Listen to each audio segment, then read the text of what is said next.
বিসমিল্লাহ পড়তইবা, এরপরে আলহামদুলিল্লাহ সূরা পড়বা, এরপরে যখন আরেকটা সূরা মিলাইবা বিসমিল্লাহ ছাড়া মিলাইবা। হোকা কিতা ছাড়া? কিন্তু বিসমিল্লাহ পড়াটা কিতা মাকরু। হোকা বিসমিল্লাহ পড়া মাকরু।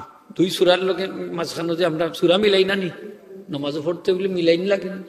এই সময় বিসমিল্লাহ ছাড়া আপনি সূরা একটা মিলাইবা অথবা আয়াত মিলাইবা, বিসমিল্লাহ পড়ই দিছে। অনুচিত লেসন কিতাব অনুচিত পড়াটা ঠিক না আর কি। নামাজ আরম্ভ করার পর সূরা ফাতিহা যখন পড়বেন, ফাতিহা পড়ার পর ওয়ালাদ-দাল্লিন আমিন পড়ে বিসমিল্লাহির রহমানির রহিম আমরা ছোটকাল থেকে পড়েছি, এরপর সূরা আরম্ভ করেছি। সম্প্রতি মুফতি সাহেব যে বয়ান করেছেন তার বয়ানে প্রকাশ পেয়েছে সূরাতুল ফাতিহা এবং সূরার মধ্যবর্তী সময়ে বিসমিল্লাহ পড়া মাকরুহ, উচিত নয় বলে তিনি বক্তব্য দিয়েছেন। এ ব্যাপারে ফতোয়া শামীতে বর্ণিত আছে একটি পরিচ্ছেদ। এই পরিচ্ছেদের নাম হলো মতলব কিরাতুল বাসমালা বাইনাল ফাতিহা ওয়া সূরা হাসানুন, অর্থাৎ সূরা ফাতিহা এবং সূরা এর মধ্যবর্তী সময়ে বিসমিল্লাহ পড়া সংক্রান্ত একটি পরিচ্ছেদ সাজিয়েছেন আল্লামা ইবনু আবিদিন শামী রহমতুল্লাহি আলাইহি। এই কিতাবের নাম হইল রাদ্দুল মুখতার আলা দুররিল মুখতার। রাদ্দুল মুখতার আলা দুররিল মুখতার এই কিতাবটি হলো তানওয়ীরুল আবসারের সরা দুররুল মুখতার, আর দুররুল মুখতারের সরা রাদ্দুল মুখতার।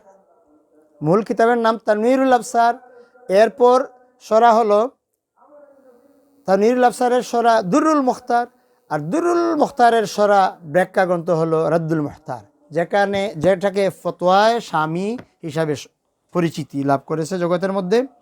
হানাফি মযহবের নির্ভরযোগ্য একটি ফতোয়ার কিতাব।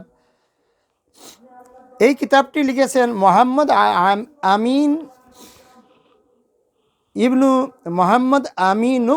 উমর ইবনু আব্দুল আজিজ, মোহাম্মদ আমিন ইবনু উমর ইবনে আব্দুল আজিজ আবিদিন রাহিমাহুল্লাহ তাআলা আনহু, অর্থাৎ যিনি পরিচিতি লাভ করেছেন পরবর্তীতে ইবনু আবিদিন শামী নামে। এই কিতাবটিতে একটি পরিচ্ছেদ এনেছেন মতলব কিরাতুল বাসমালা বাইনাল ফাতিহাতি ওয়া সূরাতি হাসানুন, অর্থাৎ সূরা ফাতিহা এবং সূরার মধ্যবর্তী সময়ে বিসমিল্লাহ পড়াটা উত্তম। এই পরিচ্ছেদ তিনি সাজাতে দুরুল মুখতারের ইবারত হলো লা তাসুন্নু বাইনাল ফাতিহাতি ওয়া সূরাতি মুতলাকান ওয়ালাউ সিররিয়া, অর্থাৎ সূরা ফাতিহা এবং সূরার মধ্যবর্তী সময়ে বিসমিল্লাহ পাঠ করা সুন্নত নয়, যদিও সিররি কেরাত হয়, অর্থাৎ আস্তে আস্তে নামাজে পড়া হয়। যে নামাজের মধ্যে আস্তে কেরাত পড়তে হয়, অর্থাৎ আসরের নামাজ এবং জোহরের নামাজ, আর জোরে কেরাত পড়তে হয় ফজরের নামাজ, মাগরিবের নাম আর এশার নামাজ।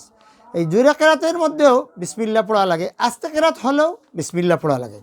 এই বিসমিল্লাহ পড়াটা উনি বলতেছেন দুরুল মুখতারের মুসান্নিফ, যার নাম হলো শেখ আলাউদ্দিন মুহাম্মদ ইবনু আলীল হাসকাফি রাহিমাহুল্লাহু তাআলা আনহু, তিনি বলেছেন লা তাসুন্নু বাইনাল ফাতিহাতি ওয়া সূরাতি মুতলাকান ওয়ালাউ সিররিয়া, সূরা ফাতিহা এবং সূরার মধ্যবর্তী সময়ে বিসমিল্লাহ পাঠ করা সুন্নত নয়, যদিও সিররি কেরাত দ্বারা নামাজ পড়া হয় তাকে, অর্থাৎ যে সময় সিররি কেরাত পড়া হবে তখনও বিসমিল্লাহ পড়া সুন্নত নয়, আর জাহরি কেরাতের মধ্যেও বিসমিল্লাহ পড়া সুন্নত নয়।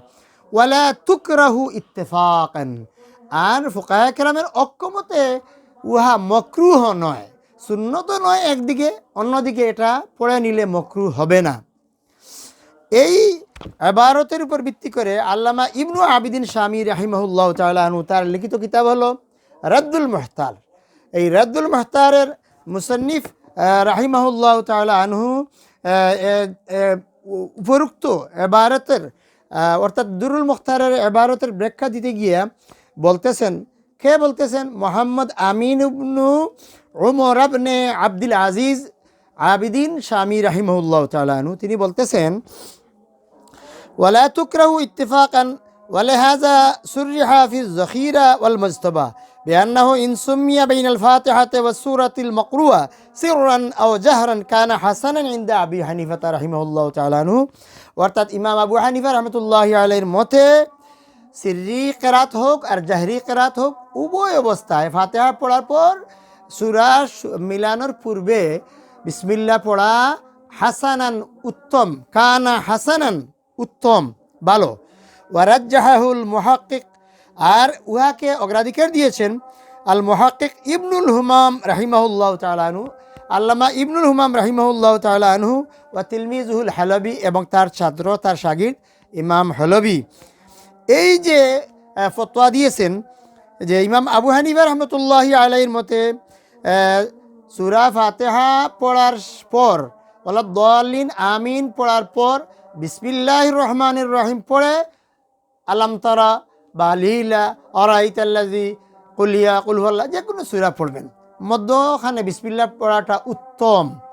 মুফতি সাহেব বলেছেন এটা মকরু, এটা বিলকুল শুদ্ধ নয়। ওয়ালা তুকরাহু ইত্তিফাকান, যে ফুকায়ে কেরামের ঐক্যমতে বিসমিল্লাহ কেউ পড়ে নিলে মকরু হবে না, কিন্তু ইমাম আবু হানিফা রহমতুল্লাহি আলাইহির রায় হলো যে বিসমিল্লাহ পড়াটা উত্তম। বিদায় আমার অনুরোধ হলো, আমরা ফতোয়া দিয়ে মুসল্লিদেরকে বিভ্রান্তির সৃষ্টি করব না। আমরা এমনভাবে ফতোয়া দিব, স্টাডি করব, নিজে পয়লা 100% শিওর হব, এরপর ফতোয়া দেওয়া লাগবেন, নতুবা আমাদের কথাবার্তায় মুসল্লিরা দ্বিধাদ্বন্দ্বের মধ্যে পড়ে যাবেন। আল্লাহ আমাদেরকে সঠিক বুঝার তৌফিক দান করুন। আসসালামু আলাইকুম।